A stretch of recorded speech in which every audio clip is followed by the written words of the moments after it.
Good morning, students. We learn about life process in living beings. We learn photosynthesis reaction in plants, structure of stomata. Today we studied about structure and function of transport system in plants. हम जैविक प्रक्रियाएं living beings में जीवित जीवों में हम इसका study कर रहे हैं, जिसमें हमने प्लांट्स में फोटोसिंथेसिस का जो रिएक्शन होता है, रासायनिक अभिक्रिया होता है, वह किस प्रकार होता है, प्लस स्टोमेटा के स्ट्रक्चर के बारे में हमने पढ़ा। और आज हम पढ़ेंगे परिवहन तंत्र से जुड़ी संरचनाएं और उनका कार्य। So, we have studied that substance required for life process and their product, including the excretory product, are transported across the body in elaborate system of tubes filled with fluid. Plants also have elaborate system of tubes for transport through which different types of substance are transported. We had studied about the vascular tissues, xylem and phloem in plants last year. जैसा कि हमने पहले भी पढ़ा है कि जीवों के शरीर में जो लाइफ प्रोसेस होता है, जैविक प्रक्रिया होता है, और इसके लिए जरूरी पदार्थ जो आवश्यक है, और इन सभी जैविक प्रक्रियाओं से, लाइफ प्रोसेस से जो एक्सक्रीटरी पदार्थ बनता है, उत्सर्जी पदार्थ बनता है, उसका परिवहन एक सिस्टम के अंतर्गत होता है। मनुष्य के शरीर में हमने एक्सक्रीटरी सिस्टम के बारे में पढ़ा और परिवहन तंत्र, सर्कुलेटरी सिस्टम के बारे में पढ़ा, जिसमें हमने रक्त वाहिनियों के बारे में पढ़ा है ना। इसी प्रकार same as it is plants में भी, पौधों में भी विभिन्न प्रकार की नलियों की व्यवस्थाएं होती हैं। हम पहले के क्लासेस में जो फ्लोरिंग प्लांट्स हैं, जो हायर प्लांट्स हैं, उनमें नलियों की विशेष व्यवस्थाओं के बारे में हमने पढ़ा है। और इसमें हमने पढ़ा है कि प्लांट्स में ट्रांसपोर्टेशन के लिए दो प्रकार की वाहिनियां होती हैं, नलिकाएं होती हैं, जाइलम और phloem. The pattern of arrangement of this may be observed in several plants. Flowering plants usually have pattern of arrangement as shown in figure 15A and B. जैसे कि यहाँ पे डायग्राम में दिखा रहे हैं जाइलम और फ्लोएम की व्यवस्थाओं को फ्लोरिंग प्लांट में, है ना। इनमें एक विशेष प्रकार का अरेंजमेंट व्यवस्था जो है वो हायर प्लांट्स में ट्रांसपोर्टेशन के लिए होता है। We usually find vascular tissues located centrally in the roots, while in stem they are usually located towards the periphery. These are usually found arranged in concentric circle in dicotyledons flowering plants. We find vascular tissue scattered in monocotyledons flowing plants. तो पौधों की परिवहन संबंधी ऊतक, यानी कि transport system में जड़ में ये जो है वो सेंटर की तरफ होता है, अंदर की तरफ होता है, जबकि तनों में ये, स्टेम में ये बाहर की तरफ होता है।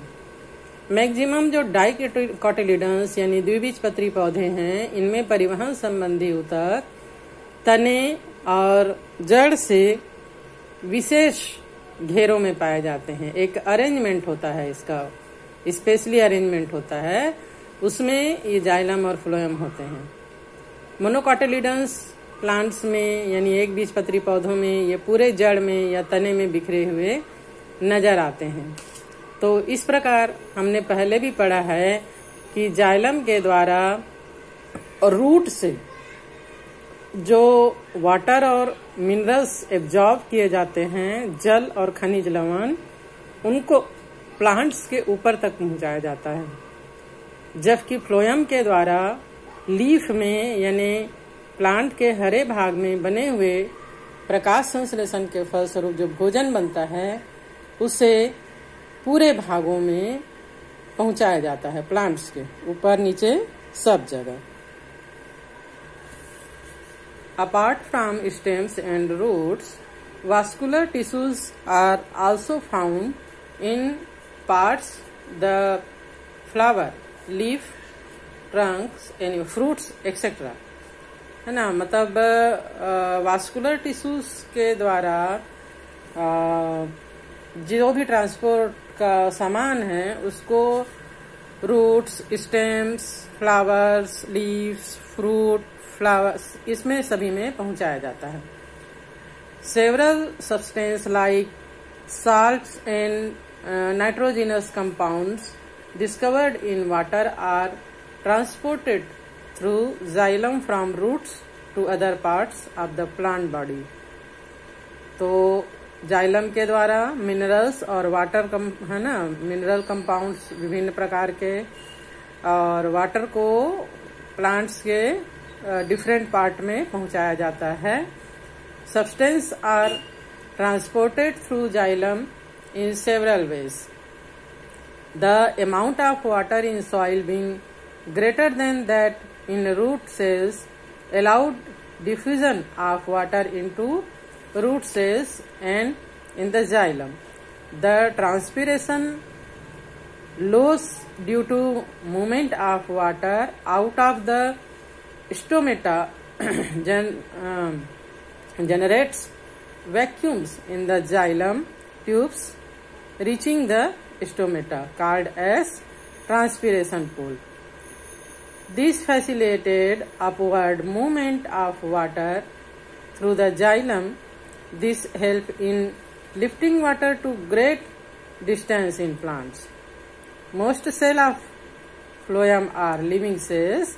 Thus, movements of substance like certain sugar, amino acids, etc. through phloem is often mediated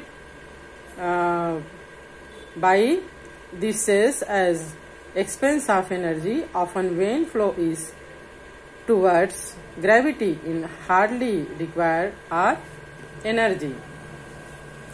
तो जड़ और तने के अलावा पत्तियों, फूलों, फलों आदि में भी परिवहन के जो उतक हैं, है ना, जाइलम और फ्लोएम पाए जाते हैं। जड़ पानी में घुले हुए कई प्रकार के जो मिनरल्स होते हैं, लवण होते हैं और नाइट्रोजिनस पदार्थ होते हैं, इन सबको अवशोषित करके, एब्जॉर्ब करके जाइलम के द्वारा पौधे के डिफरेंट पार्ट तक इसको पहुंचाते हैं। जाइलम में पदार्थों का जो ट्रांसपोर्टेशन है वो कई प्रकार से होता है। एक तो जड़ की कोशिकाओं की तुलना में मिट्टी में पानी ज़्यादा होता है, तब परासरण के द्वारा जो पानी है, जो जल है, वो रूट्स के सेल्स में आ जाता है और पौधे के स्टोमेटा और पत्तियों में सतह से जो वाष्पोत्सर्जन होता है, वेवपरेशन होता है, इसके द्वारा पौधों से काफी मात्रा में पानी जो है एटमॉस्फेयर में बाहर निकल जाता है और इनमें वाष्पोत्सर्जन के कारण जाइलम की नली में अवकाश होने से खिंचाव बनता है, एक प्रेशर बनता है और पानी जल्दी से जड़ से अन्य भागों तक पहुंचाया जाता है। इसी प्रकार फ्लोएम टिश्यूज का जो मैक्सिमम सेल्स होते हैं, अधिकांश कोशिकाएं होती हैं, वो जीवित होती है, लाइव होती है और इनके जरिए पानी में घुला हुआ अन्य पदार्थ जैसे पत्तियों के द्वारा प्रकाश संश्लेषण में बना हुआ शर्करा या अमीनो अम्ल अमीनो एसिड्स, इन सभी का ट्रांसपोर्टेशन कई बार जीवित कोशिकाओं से एटीपी ऊर्जा की सहायता से किया जाता है। तो आज के लिए हम इतना ही पढ़ते हैं।